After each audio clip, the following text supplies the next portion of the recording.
Abusia for ya sansu mo bibia kwaba Ediba Attention TV so munim se de biara da me betena sese ya na eye nsem ba ko mienu ekoso ewo oman mu na amansancha me metena sese dia na eye nsem bebre na ekoso na Kevin Taylor se yenya ne den Kevin Taylor de nsem bia bebo ma chese o se ya papa Dr. Kwaku Oteng an pame yenua be ma Okatakyie Afrifa mensa ewo ono na dwuma mu a me pacho yanko na ngohwe nsem a Kevin Taylor watching me tonight. Kofi is live here. Isaac Dodu is also watching me this evening. Yemba is live.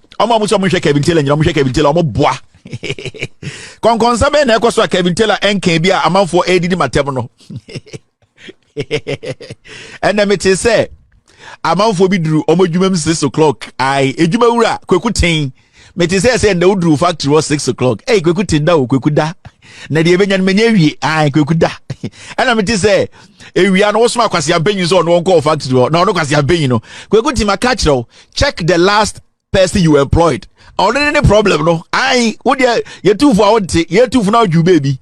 And I'm to say, we could see who do you 5:45. I don't see you. I don't wonder. Who could you 5:45? Okay, then oh.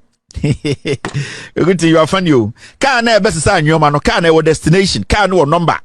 Nyoma na best say Friday night the call you the new one best say in there our destination men pro ho maintain Kevin Taylor hajene Kwaku ti men pro ho ka na best say nyoma foforo in there no container foforo na best say nyoma call you no any destination any number enya new ekrom na nam ade na wo ha wo ho say 5:30 wo adwu papa panyini ma kire wo kwan no Kwaku ten 5:30 see you jumem eh wedding mom dey your Facebook jimmy mo dey mo jimmy mo kwa me say 5:30 na Dr. Kwaku ten doctor no 5:30 na wo dey wo jumem wo ye dey wo jumem wo doctor 5:30 na wo jumem see you da baba wo name problem bi anywhere da baba wo name problem no na problem no wo jumem ho problem no e wo radio station ho aha into solve that problem now problem na so betwa simple as that. Also, you can be out there,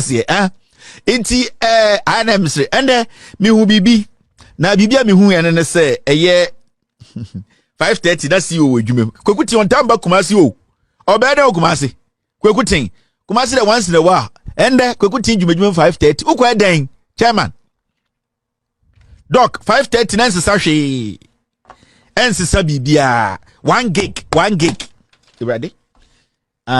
No current you know goose no way goose dan no 5:30 awukọ adwum the doctor ensisa bibia enya bibia kwasi ampanyi na nenim afu se otwene ne papa bob bra 20 da odukrum me papa esi die odukrum we see first one and esi second one me papa Kwaku ten wo de wasi wiase dan nyina da ase me papa nana aidan ando we see die mienu odukrum kwasi na wo employ no ne papa ni krum onko che ne papa dan ye ka se o de nkwase afotwa ho hia usika nyina abehye metufo ntie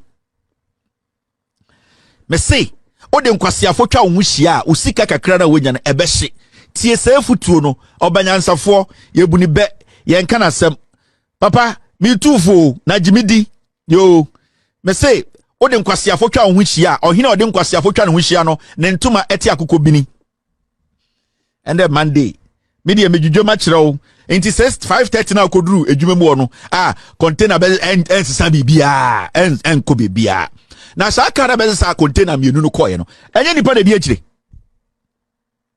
ede se ka no anka ka no du anaka na mem bibia ensisa o me maka me se me papa nko a owo me ene betuma frame maka se ko jai ba o se me so me defend me papa and the funny thing is say me nim se papa be frame inti ma block me papa line no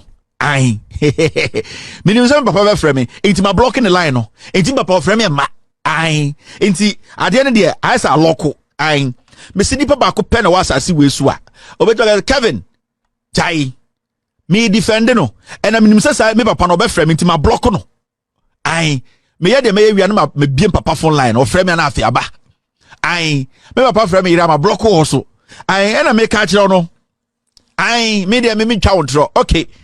Na enda metinsem inkofo kikansa mo Kevin Taylor mesime mamotua me rent emafo tua Kevin Taylor kwase pay Kevin Taylor yaboa enu enko bebi ha o me pa cho wanka se wahu Kevin Taylor ensam ode atodwa na Kevin Taylor na nkasa den pa e no oji efri abranti a ye frɛ no Okatakyie efri fa mensa efri se wo abra na owo other media platform no so no ade na oni ni beef saa ma enenso akopiem wo Angela o sanso eta na chiche se nsem bebre na ekoso me pa cho like nya fa comment bra aha attention TV